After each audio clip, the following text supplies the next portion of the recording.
Legends, welcome back. In our ongoing series of the Mission Possible, I had to backtrack a little bit.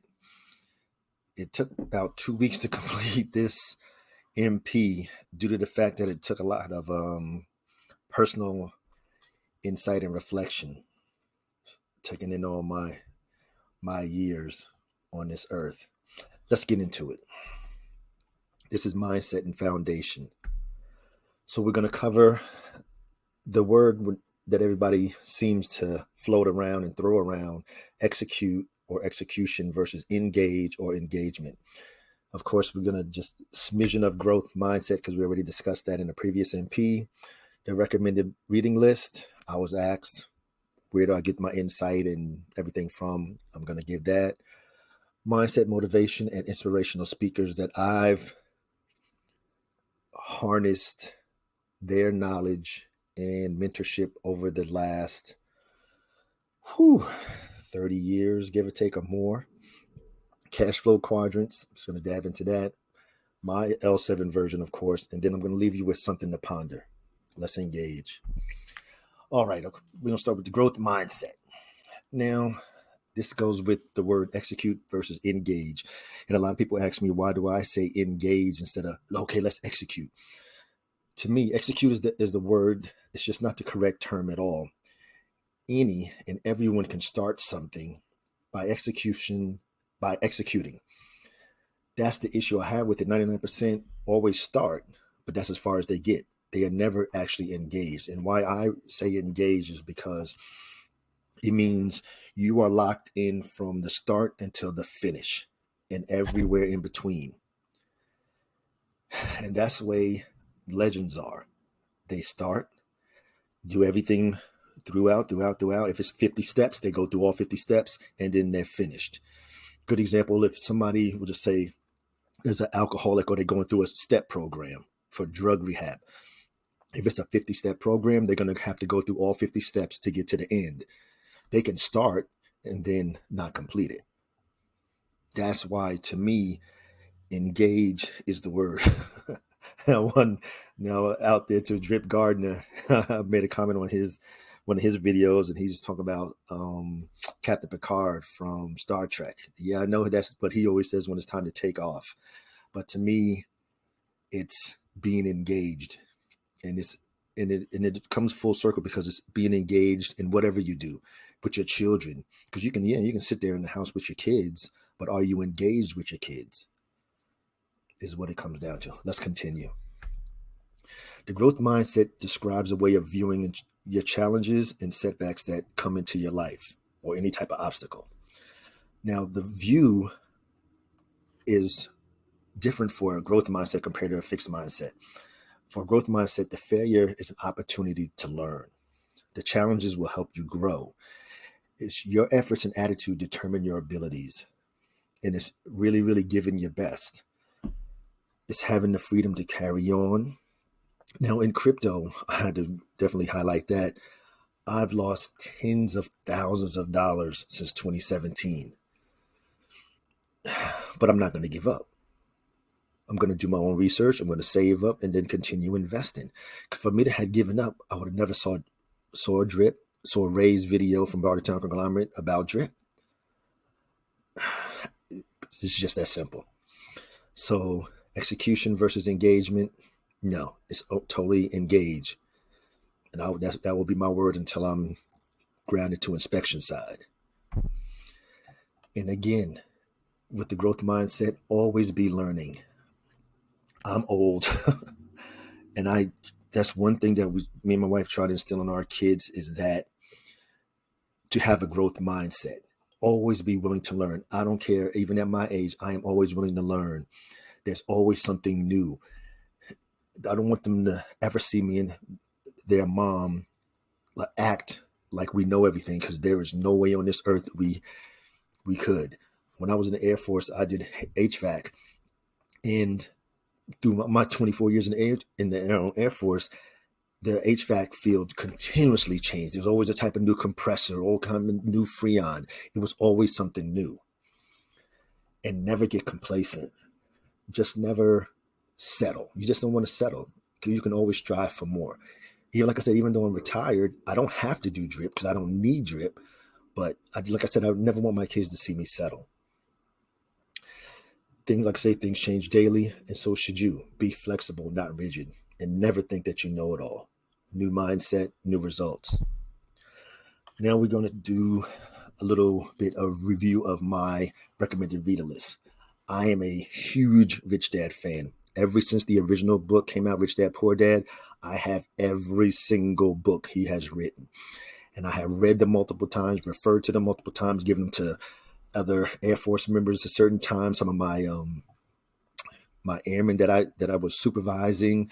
I even gave it to some of my superiors that were supervising me when I was active duty. Because everybody interprets things different and everybody has different takeaways. But the number one book after Rich Dad Poor Dad is Cash Flow Quadrant. We're going to get into that in a second. Who Took My Money? A good example of an excerpt from the book. If me and you are riding down a road here in say, we'll just say Texas, and we see 50 acres on the side of the road. To me, because like I said, I just came from the real estate seminar, I'm like, man, we can do a nice development here. We could put 50 houses here and do a strip mall, da-da-da-da-da. And for you, say you're from Texas, and you're like, man, I can put 25 acres of corn, some barley, some alfalfa. And it's just the way that you look at the money. It's a different insight. It's a really good book. And Fake. This one really makes you think, because he used an example like when you go to college and me and you were sitting in a business class or real estate class. We're getting our real estate bachelor's degree.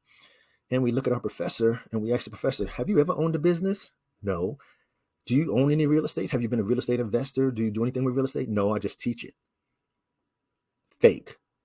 How can you tell me how to run a business? How can you tell me how to invest in real estate if you've never done it? Great book. Now, to the right, Outwitting the Devil. I read Think and Grow Rich. Oh my God, I read it and then I going through the audio like 5 or 6 times. But Outwitting the Devil is Think and Grow Rich on steroids times infinity. This is the most enlightening book I have ever read, dealing with your personal self and your mindset. Especially when it comes to your family, come to your spouse. It is unbelievable. You have to read it. If you legends have Audible and I can send it to you, I will send it to you. You can hit me up on Instagram, or you can send it to the to the Facebook page. And then there's the Think and Grow workbook that goes along with it. I'm telling you, the Audible is really good because when Napoleon Hill speaks, it's just his regular voice. But when the devil talks, he got this really deep, deep voice, and he's talking like the devil. It's an outstanding book. Let's continue. Tony Robbins, Money Master the Game. I've gone through that book twice. I don't know why these look so crappy there, but he's talking about Ray Dalio. And Tony Robbins' book was one of the first books that he was the one that actually read it. Because it's rare that the person that, like Rich Dad, doesn't read his books. Really, really good book. And this was one of my pages in here. The Richest Man in Babylon. I've been through that like 10 times. Think and Grow Rich. Long Distance Real Estate. The Laws of Success. I just purchased Eric Thomas's new book, UOU. And now Charles Givens, he was one of those TV guys, but he has some outstanding principles in there. Like if you're going to purchase a car that's always 2 years old. And then also, like when it comes to your car insurance, always get the highest deductible. So you're saving on that premium and then invest the rest of the money. It's a lot of different things in there. This is my Rich Dad collection. Like I say, I have all the books, all 20, I think it's 23, 24. Now, Fake is on Audible, so that doesn't count. Now, like I said, I just purchased E.T.'s newest book, UOU. E.T., I read his book. Man, he was homeless. And if you've ever seen this phrase, when you want to succeed as bad as you want to breathe, then you will be successful. That's where it came from Eric Thomas. He is outstanding. You can find him online. Bob Proctor.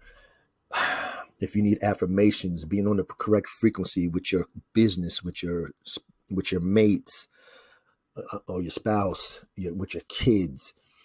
It's Bob Proctor. He just recently passed away this year. You can still get a lot of his information. And Jesse Itzler. Those that knew that when I went to the real estate seminar 2 weekends ago, Jesse was there. If you don't know who he is, he used to be a rapper. I'm going from New York. I do remember him from MTV Raps. Then he did Marquise Jet. He also had Sinzo, some coconut water. And he's married to the Spanx lady, the billionaire. But you believe me, Jesse has his own. And he did a speech. It was unbelievable. And I just watched one with him and Ed Millette.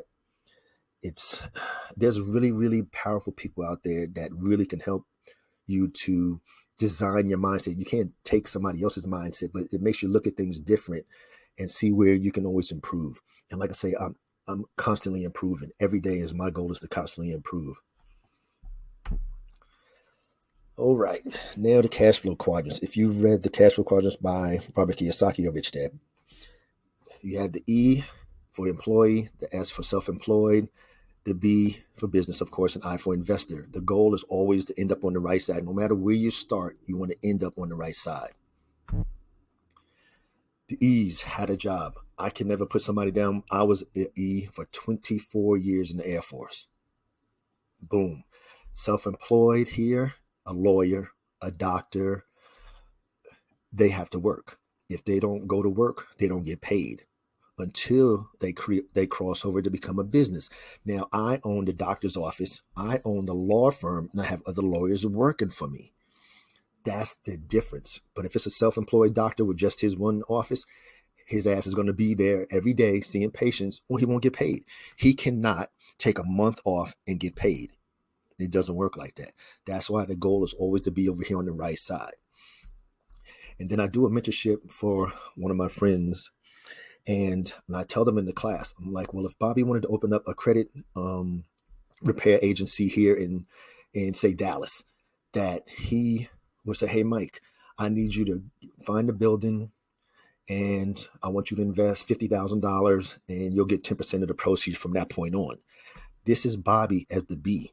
I would become the I, the investor. I would go to Dallas, find the location and all that, and do that, and I would receive 10% of the income every single month as an investor, and I don't have to do anything. Folks, you need to really read the book, because even in his mentorship, there's so many people. Oh, well, I can do this. I can do Airbnb. I can do Turo. I can do credit repair. I can do this. I can do that, and they're making 15 jobs. Creating 7 streams of income is not creating 7 jobs. That's where I think the misconception is. And the people are not looking at the bigger picture. You don't want to do that. You don't want to be using up all your time and trading it for money. It's working backwards. The goal is, of course, like I said, is to end up on the right side of the quadrant. No matter where you start, that's where you want to finish. Because even if you make all your money from here, the goal is to invest it. Stocks, bonds, mutual fund, commodities, real estate, and become the investor. And like it says here, the money works for you. That's the goal. The E pays the most taxes, had the least security. Well, I had a lot of security. I guess you can compare us to somebody in prison. Somebody in prison has the most security. They know they have somewhere to live, 3 meals a day, and everything like that. And then I'm like right in the middle. I'm not as unstable as somebody that doesn't have, being in the military, but it's just the way you look at it. Then of course the S, like I said, you work for yourself. They have less freedom. Like I said, if they don't go to work, they don't get paid. At least in the Air Force, I had my 30 paid days of leave, plus all the federal holidays, plus all we call them military down days. Now, the B's are the owners. That's where you get the freedom. Good example, if you look around and you have 4 McDonald's where you live, that one owner probably owns all 4 McDonald's. Do you think that owner's in all 4 of them stores? That owner's probably in Timbuktu on vacation. That's the difference. And like Rich Dad say the same thing. If you can vacation for a year, your business will continue to run, and you come back and it's still there, that's a business owner. You don't have to be in there to make it successful. And that's because, like I said, one time, me and my wife, before we bought our tropical smoothie franchise in Arizona, we were looking at buying a Chick-fil-A, because Chick-fil-A was only $5,000 to become an owner. However, you had to work in the store. The owner cannot be an absentee owner. So that did it for us. You have to physically be in the store. So that was that. And then, of course, the I is make money with the money. You make the money from the left side and invest it on the right side. The goal is to end up, like I say, in the I quadrant. Even if you're here, you still want to be here because the money's working for you. Other people's money, other people's time. Those are terms, if you don't know what those are terms that you really want to get familiar with. And you have to know the difference between a game of skill, of being an investor, and a game of chance, being a gambler. The investor, like I said, especially dividend stocks.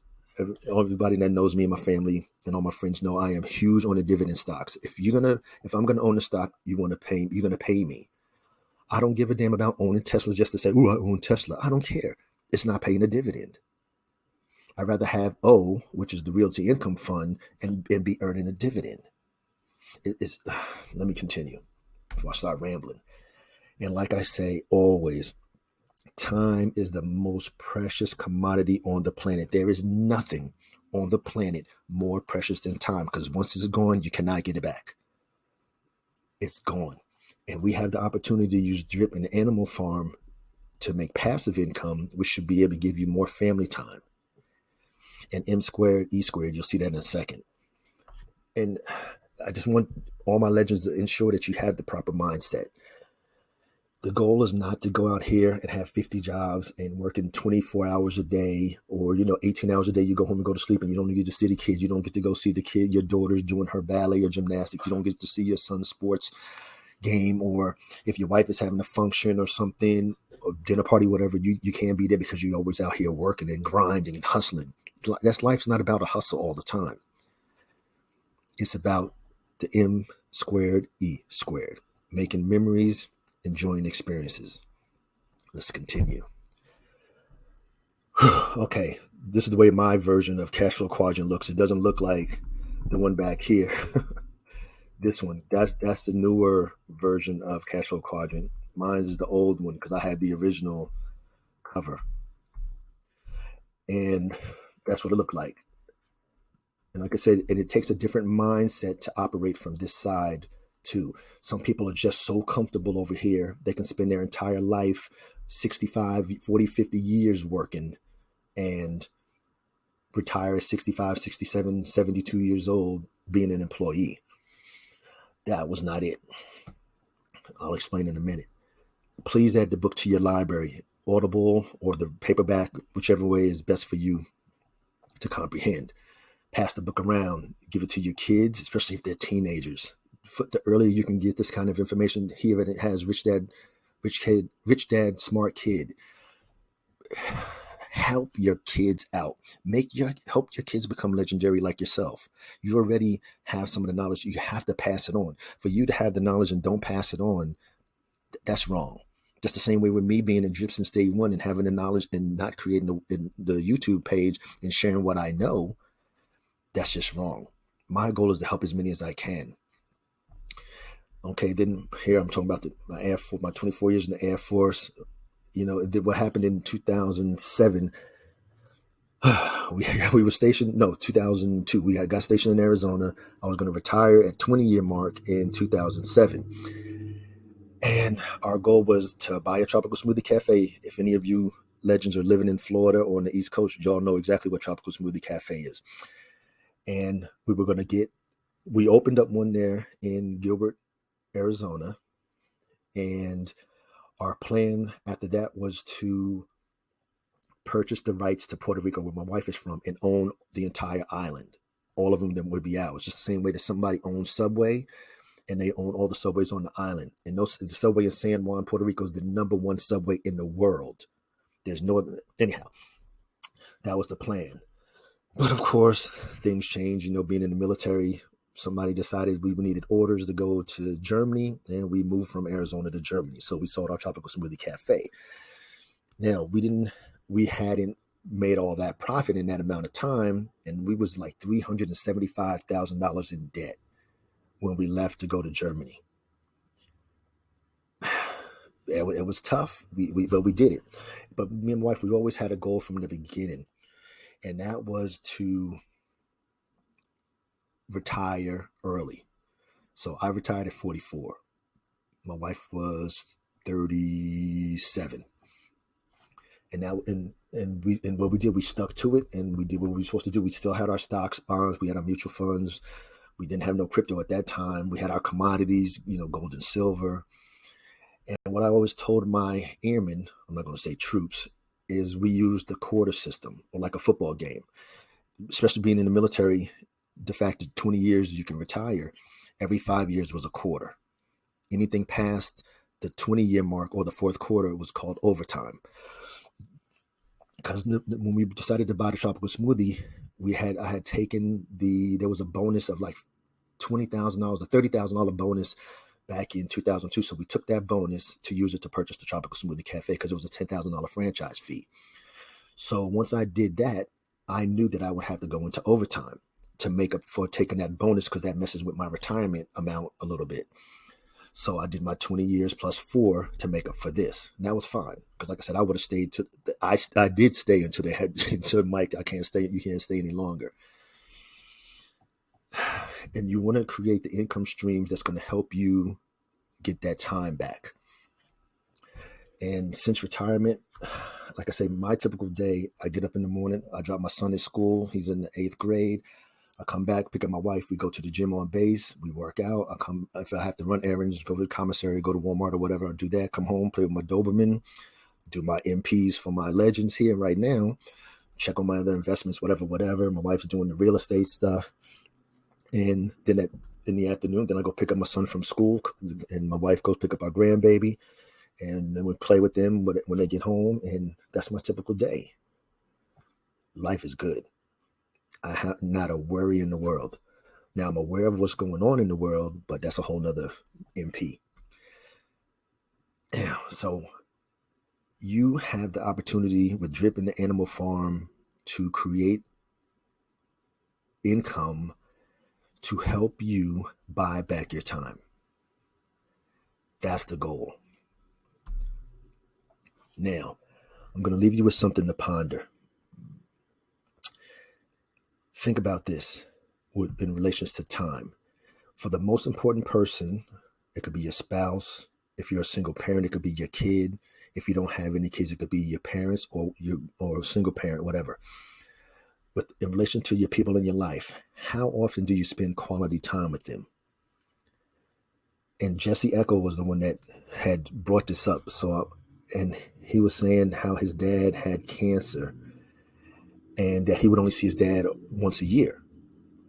So when you think about that, if he say, okay, I only got five years left, that means you're going to see him 5 times. And then I said that to my wife. I said, you know what? Because I'm always saying, okay, I can't wait till our son graduates in 2027, so then we can travel even more than we travel now. Then when I think about it, I'm like, man, babe, it's like we're only going to have 6 more summers with him to do the traveling. And then I'm like, man. So like we said, we already traveled throughout the year. And then, of course, in the summertime, we're going to have to do it as often as possible, even if we have to do little 3-day weekend trips or whatever. And when you put it in a perspective like that, of just how many times, 6 times, that's really nothing. Because I don't have 6 years with him. That's the way you have to look at it. I don't have 6 years to travel with him. I only got 6 summers to travel with him. And especially when you put it in regards to a parent or somebody that doesn't live with you. It's really something to ponder. And like I said, and then why? If you only do something once a year, travel, visit your family members, how many do you actually have left? If somebody's 80 years old and they say they make it to 85, that means they only got 5 more times to travel. And their bucket list got 50 locations on it. You have to You have to step back and really think about it. And when I heard Jesse Itzler, talk about it, it was eye opening, and I never looked at it like that. That's what I'm saying. There's so many people out here that are great speakers. It's amazing. And like I said, with my example with my son, when I looked at my wife and I'm like, babe, we only got six summers left with our kid. What are we going to do? We got to rock out. I mean, we can't just wait, till the summertime and then a few times in between the year, Christmas and Thanksgiving to travel. So think about that. Okay, so we talked about execute word versus engagement. Hands down, engage is the way to go. We spoke a little bit about the growth mindset. I showed you my recommended reading list. Of course, about the cash flow quadrants. Please get the book if you don't have it. And I gave you my L7 version of my mindset. And there was another thing too. Somebody was saying that some people don't talk about death. I guess I know a lot of it has to do with being in the military, because we have to have a will. You have to have a power of attorney. Because me and my wife were both active duty, so if we got deployed at the same time, I don't have time to sit around and run around trying to get paperwork. My mom knew to come, and she could do everything. She could take him to the commissary, take him to the doctor, whatever, with all the kids. But there's certain, you have to talk about that. You have to talk about your will. You have to talk about the insurance. What happens if something happens to you? Because if you don't have it and you're on your way to work and then something happens to you, what's going to happen to your family? Especially if they need that income. All right. This is for informational and educational purposes only. This is never intended as any type of financial advice, because I'm not a financial advisor. And always remember the three. Number one, crypto is an individual endeavor. You do what's best for you, your family, and your family's finances. Number two, we have the best community and the best development department in all of crypto. Number three, which are these MPs, are used to increase your knowledge and reduce your risk. This was a good one. Like I say, I try to learn something new every day. So, legends, please like, share, comment, and subscribe. Of course, engage. But you got to come and get it. It's not going to come for you or come to you. You have to go out and get it. Please like, share, comment, and subscribe. You got 7 seconds, legends. Engage.